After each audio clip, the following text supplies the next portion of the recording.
Bonjour, chers Rebel Capitals. J'espère que vous allez bien. Nous avons de grandes nouvelles concernant le marché immobilier. En ce qui concerne les indicateurs que nous observons, les données que nous voyons sont quelque chose que nous n'avons pas vu. Depuis 2010, ne vous fiez pas seulement à ma parole. Allons directement sur CNBC. Vous verrez de quoi je parle.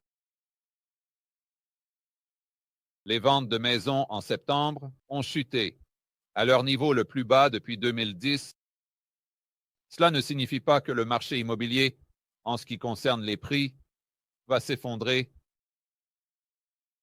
Mais il faut gratter sous la surface pour vraiment voir ce qui se passe ici. Et ensuite, une fois que vous avez déterminé ce qui cause vraiment cela, vous pouvez l'intégrer dans votre analyse. Des probabilités globales de hausse ou de baisse des prix.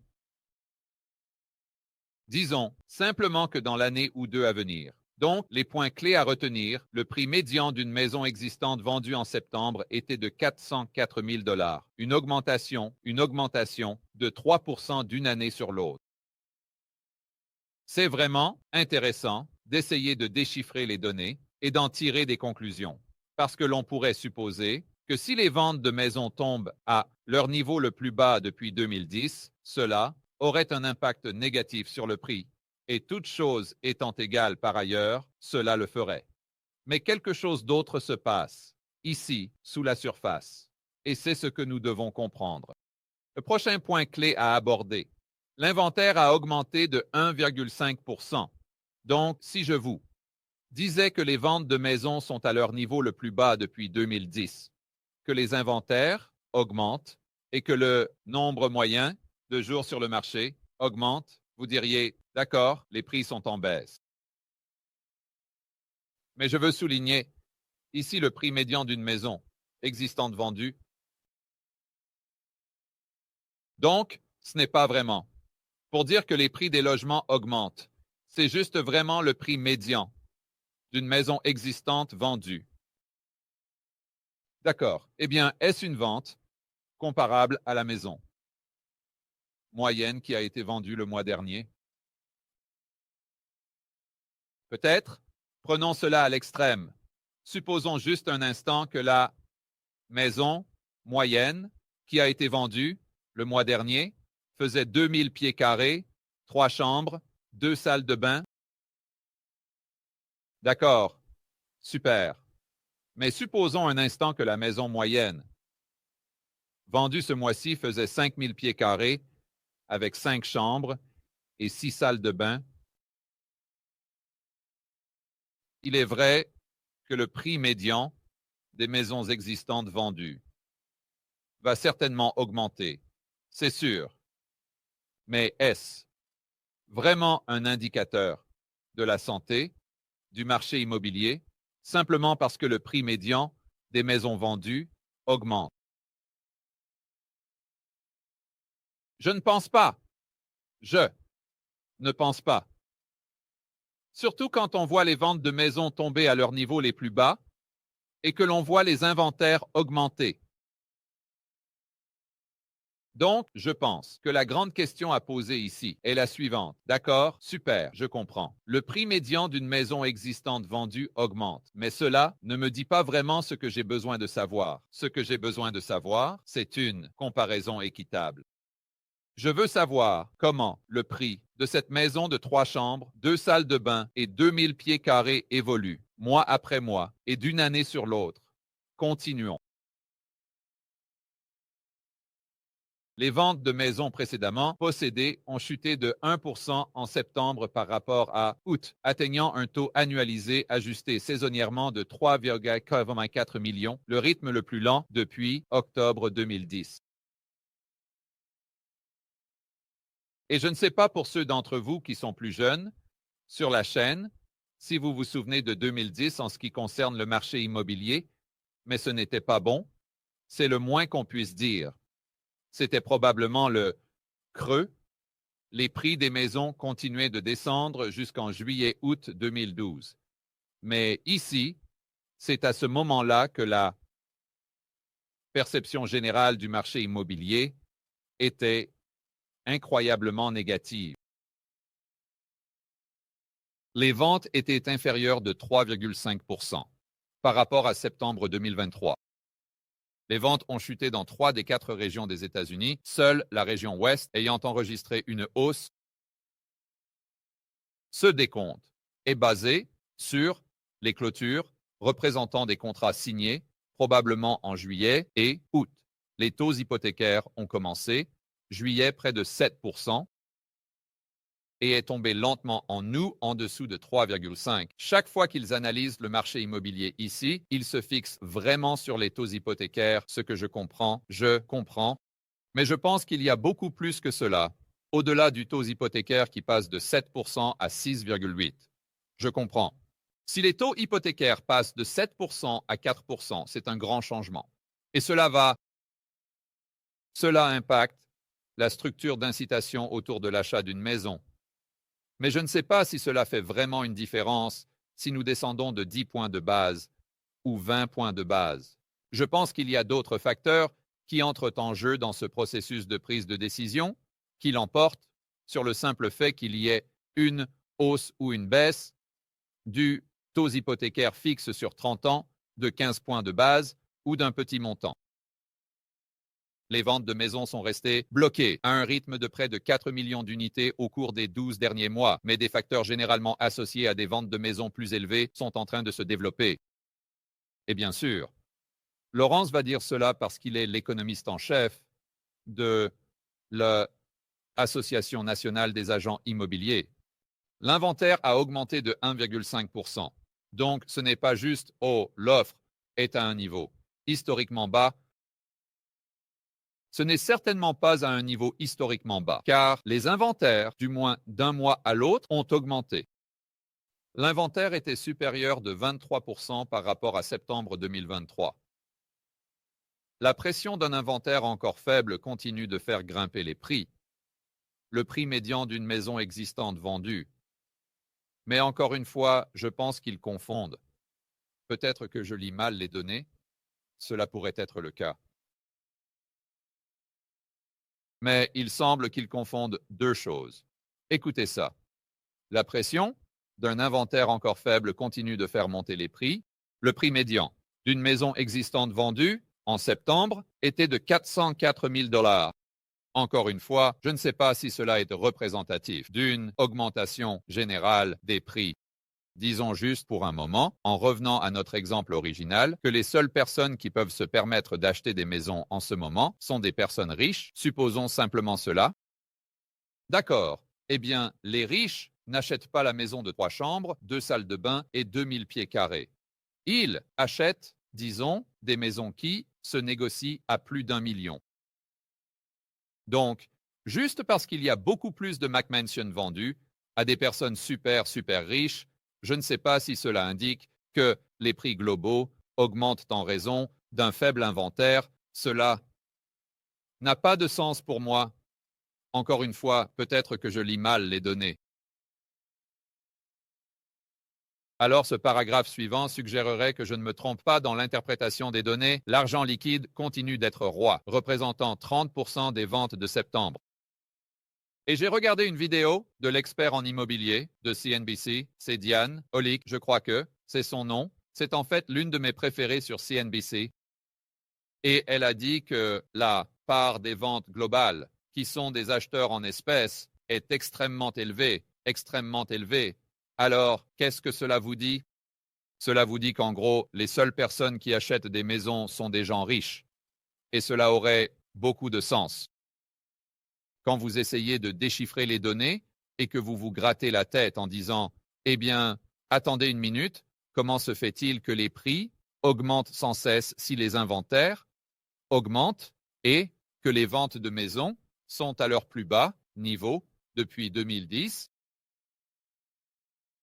Et comme je l'ai dit, ce ne sont pas seulement ces 2 points de données qui suggéreraient des prix plus bas. Si nous comparons des choses comparables, c'est aussi que les maisons restent plus longtemps sur le marché, en moyenne 28 jours contre 21 jours. Maintenant, je suppose que 28 jours est encore très bas. Mais l'essentiel est que nous devons examiner la tendance, c'est ce qui est important ici. Et une moyenne de 28 jours par rapport à 21 jours il y a un an. Les acheteurs de première fois se sont à nouveau retirés ne représentant que 26% des ventes de septembre. Cela correspond à un niveau historiquement bas. Laissez-moi répéter. Pour les primo-accédants, le pourcentage des ventes globales correspond à un niveau record depuis août. Alors, les primo-accédants sont-ils généralement les super riches et les très riches? Non, bien sûr que non. Donc, la façon dont je trierai les données et les conclusions auxquelles j'arriverai est que le marché immobilier se refroidit définitivement. Mais si vous ne regardez que le titre, en ce qui concerne le prix médian global de la maison moyenne vendue, vous en viendriez à la conclusion qu'il ne se refroidissait pas du tout.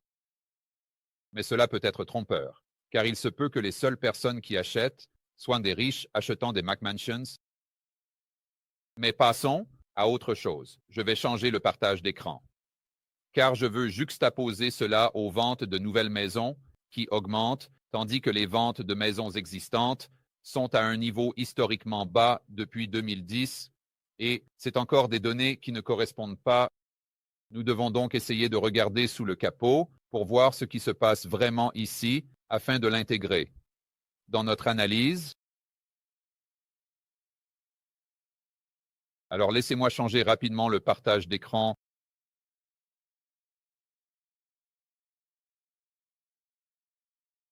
D'accord.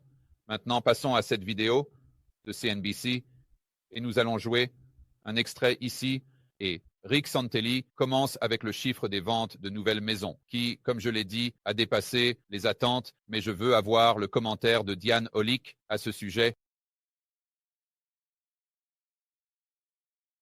Oh là là. Le monde est confronté à de grands défis, mais les entreprises peuvent jouer un rôle important dans la solution. Et diffuse la pub. Cliquez maintenant pour rejoindre la conversation mondiale. Laisse-moi partir. C'est parti, c'est parti. D'accord. Remets le son pour que vous n'ayez pas à écouter la publicité. Les données de vente, il y a quelques instants, lors d'une journée chargée pour le Mac Euro, durent longtemps. Nous savons que suivre ces données est important. Eh bien, Rick, je veux approfondir les chiffres hypothécaires auxquels vous faisiez allusion. Le taux fixe sur 30 ans a commencé, septembre à 6,4, puis a chuté très fortement à 6,11 au cours des premières semaines du mois. Mais ensuite, dans l'anticipation de cette réduction de la Réserve fédérale, ils ont commencé à remonter. Vous avez donc ce genre de mois mitigé avec des taux qui baissent au début et l'attente des acheteurs qu'ils vont encore baisser, puis qui remontent de manière inattendue. Maintenant, rappelez-vous que ce chiffre sur les ventes de nouvelles maisons est basé sur des contrats signés. Donc, ce sont des personnes qui font des achats au cours du mois de septembre et leur attente, encore une fois, est qu'elles vont regarder des taux plus bas, ce qui pourrait faire partie de l'augmentation des maisons existantes. Et cela pourrait faire partie du problème. Donc, c'est la première chose à laquelle j'ai vraiment commencé à penser. J'ai dit, ce sont des contrats signés. Cela ne signifie pas nécessairement qu'ils ont payé la maison. Donc, beaucoup de personnes qui ont signé des contrats s'attendaient à des taux plus bas parce que la Réserve fédérale baissait et qu'ont-elles eu des taux plus élevés parce que le rendement des obligations du Trésor à 10 ans a augmenté depuis I. Donc, je suppose qu'une fois que nous avancerons vers les chiffres du mois prochain, les ventes de nouvelles maisons ressembleront davantage aux ventes de maisons existantes, car beaucoup de ces contrats, bien qu'ils aient été signés, pourraient... Cela ne fonctionne pas, parce que la raison pour laquelle ils ont signé des taux plus bas est maintenant en réalité l'opposé, car nous avons des taux hypothécaires plus élevés. Continuons. Nous voyons également des rapports de Redfin indiquant qu'ils ont constaté une augmentation des ventes de maisons en attente en septembre au... Maintenant, je veux mentionner le prix. Le prix est resté stable, augmentant de seulement 0,05% pour atteindre 426 300 $. C'est le prix médian d'une nouvelle maison vendue en septembre. Les constructeurs, cependant, ont déclaré que Pult a rapporté cette semaine que leur marge était difficile. Ils ont dit parce qu'ils devaient offrir plus d'incitation. Donc, d'accord. Réfléchissons à cela. Une autre différence entre les maisons existantes et les nouvelles maisons pourrait être que les constructeurs de nouvelles maisons ont ces maisons sur leur bilan et doivent les écouler. Ils doivent le faire. Ils doivent écouler cet inventaire Et pour ce faire, ils réduisent le prix à un point qui impacte considérablement leur marge, juste pour faire baisser cet inventaire. Parce qu'ils ne peuvent pas se permettre de garder cela sur leur bilan. Comme quelqu'un, disons, qui possède une maison existante parce qu'ils n'ont pas d'actionnaires, ce n'est pas une entreprise cotée en bourse, et la raison de vendre est très, très différente. Les personnes qui vendent des maisons existantes peuvent être beaucoup plus patientes.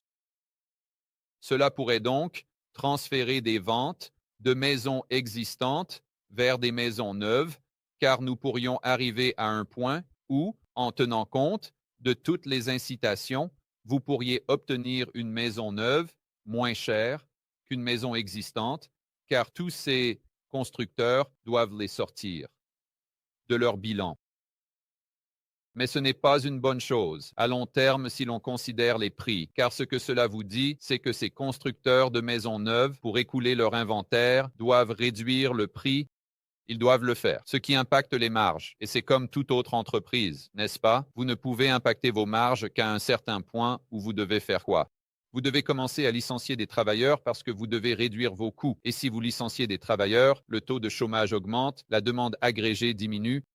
Et si la demande agrégée diminue, quel impact cela a-t-il sur le pouvoir d'achat global de la société dans son ensemble? Cela diminue. Et ensuite, vous avez moins d'acheteurs pour ces maisons que vous vendez. Et c'est un peu ce qu'on appelle le cercle vicieux de l'emploi, si vous voulez, qui est généralement ce que l'on observe pendant une récession. Ce sont donc les incitations qui rognent les marges des constructeurs, mais encore une fois, maintenir ces coûts bas rend les maisons plus abordables pour attirer plus d'acheteurs. Sarah? Ouais, donc c'est juste en gros, elle réitère exactement ce que je disais ici. J'aurais aimé qu'ils fassent un article là-dessus. Non, ils n'ont pas fait d'histoire à ce sujet. Ils ont juste fait cette vidéo. Alors maintenant, allons jeter un œil au Wall Street Journal pour voir ce qui pourrait expliquer cela. En ce qui concerne la véracité de mon hypothèse, la raison pour laquelle les données semblent un peu étranges sur le marché du logement est que seules les personnes riches achètent des McMansions. Je pousse cela à l'extrême, mais c'est le concept global. Voici un article qui vient de sortir aujourd'hui. D'accord, merci Josh pour ton écran à ce sujet. D'accord, merci Josh.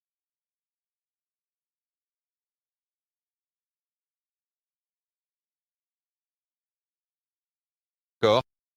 Revenons au Wall Street Journal. L'inflation a ralenti, mais les Américains sont toujours en colère à propos des prix. Donc, l'essentiel de cet article est vraiment les Américains, dans l'ensemble, ont vu leur salaire augmenter plus rapidement que le taux d'inflation, bien que ce ne soit pas le cas pour tous les Américains.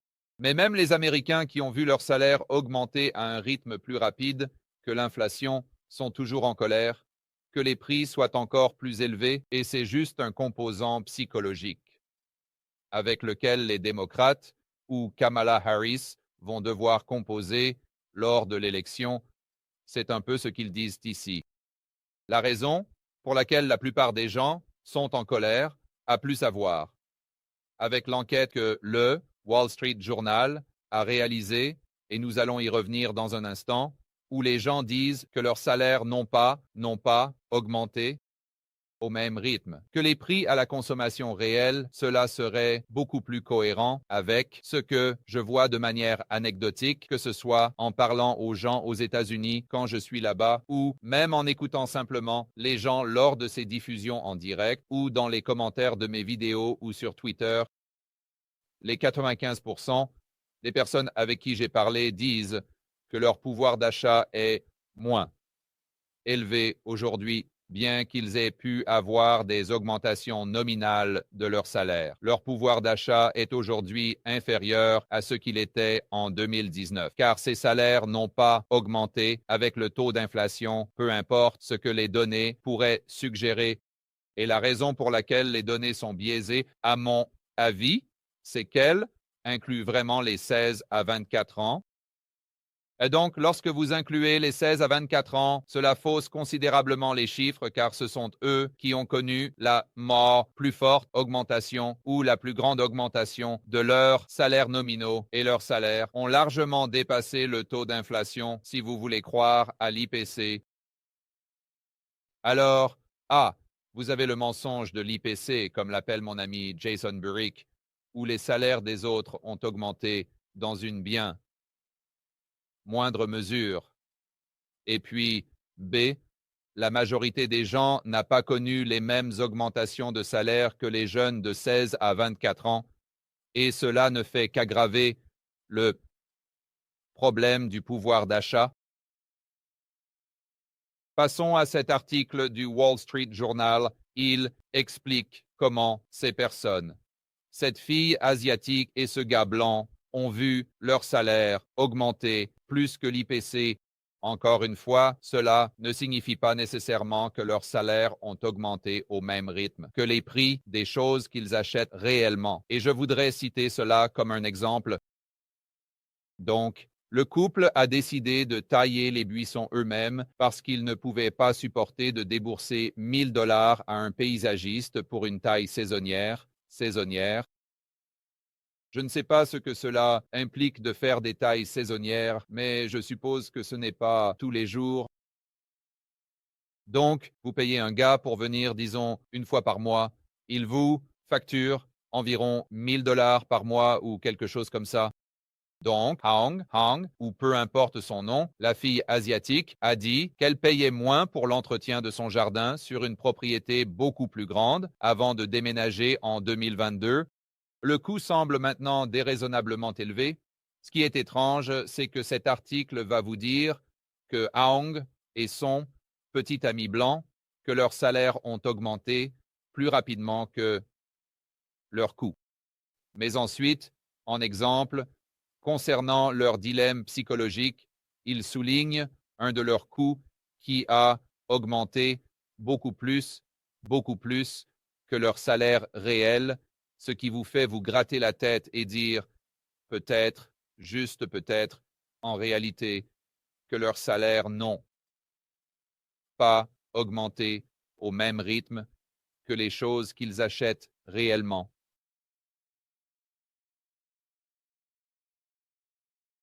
Ici, il parle de la manière dont nous avons observé une augmentation sans précédent des prix à la consommation. Et comment les prix ont davantage baissé? Eh bien, les prix n'ont pas baissé, ils ne descendent pas si bas. Ils disent que les augmentations de prix ont diminué et je dirais que c'est juste. Mais pour la plupart des gens, cela n'a pas d'importance. Honnêtement, vous savez, si le prix passe, disons, de 500 $ pour le paysagiste à 1 000 $, juste à cause de ce qui s'est passé en 2021 et 2022, et si quelqu'un sort et dit à Hang ou peu importe son nom, qu'au fait, vous n'avez pas à vous inquiéter parce que le prix ne va pas doubler l'année prochaine ou les 2 prochaines années, il va seulement augmenter de 10%. Eh bien, cela ne la réconforte pas vraiment, car les prix continuent d'augmenter et c'est beaucoup plus élevé que les 500 $ qu'elle payait en 2022. Donc, en résumé, la désinflation ne la rend pas moins en colère.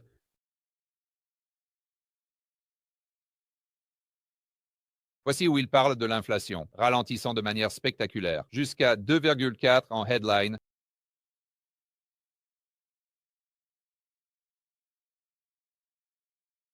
D'accord, voici quand ils y vont. Et en fait, vous savez quoi? Je voulais voir cette étude que le journal de Wall Street a faite.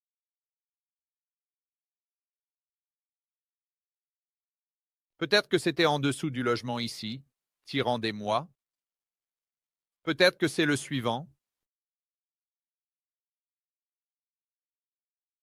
Dans l'enquête du journal de Wall Street à la fin août, 38% des électeurs ont déclaré que le coût de la vie continuait d'augmenter et créait de fortes tensions financières pour leur famille. Donc, si vous avez de grandes tensions financières pour votre famille, êtes-vous en train d'acheter une nouvelle maison? Probablement pas. C'était le niveau le plus élevé depuis que le journal de Wall Street a commencé à poser la question en novembre 2021, lorsque l'inflation était beaucoup plus élevée.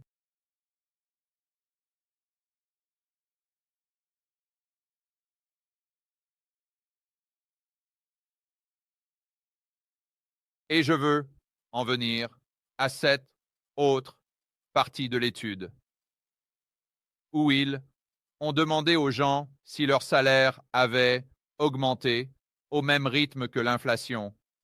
Oh, c'est parti. La dernière enquête nationale du journal de Wall Street publiée mercredi montre qu'environ 3/4 des répondants, ainsi 75% des répondants estiment que les coûts des biens et services quotidiens ont dépassé le revenu des ménages. Qui allez-vous croire? Les données montrent que le pouvoir d'achat des gens a augmenté parce que leurs salaires ont augmenté plus que le taux d'inflation. Mais quand vous demandez aux gens, 75% disent le contraire, que les prix ont augmenté plus que leur salaire. Alors, qui vais-je croire? Personnellement, je vais croire les 75%. Je veux dire, qui connaît mieux ses coûts mensuels que les personnes qui payent ses coûts, n'est-ce pas? Je veux dire, allez, qui connaît mieux combien d'argent il gagne par rapport à ses coûts, et donc combien d'argent il économise que la personne qui gagne et dépense cet argent. Et je dirais que la plupart des personnes sur ce live stream seraient d'accord avec les 75%. Et de manière anecdotique, quand vous parlez à vos amis, à vos membres de la famille, peu importe s'ils sont à gauche ou à droite, ils feraient probablement aussi partie de ce même groupe.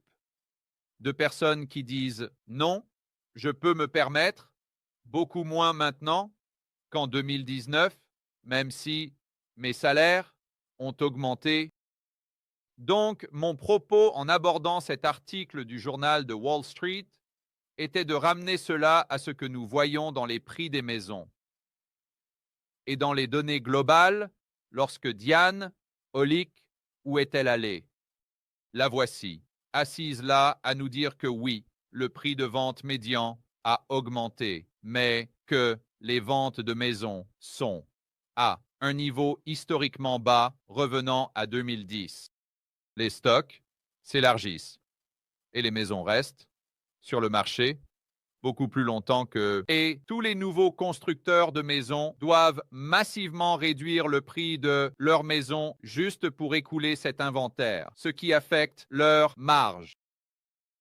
Et je pense que la plus grande preuve ici est que nous avons observé un pourcentage énorme de maisons achetées en espèces et un nombre record de primo-accédants à la propriété. Cela revient à mon hypothèse, et je pense que cela renforce la théorie selon laquelle la raison pour laquelle nous voyons que le prix moyen d'une maison vendue augmente n'est pas due à la santé du marché immobilier ou vraiment aux dynamiques de l'offre et de la demande. C'est plutôt que les seules personnes qui achètent des maisons sont des riches qui achètent des McMansions.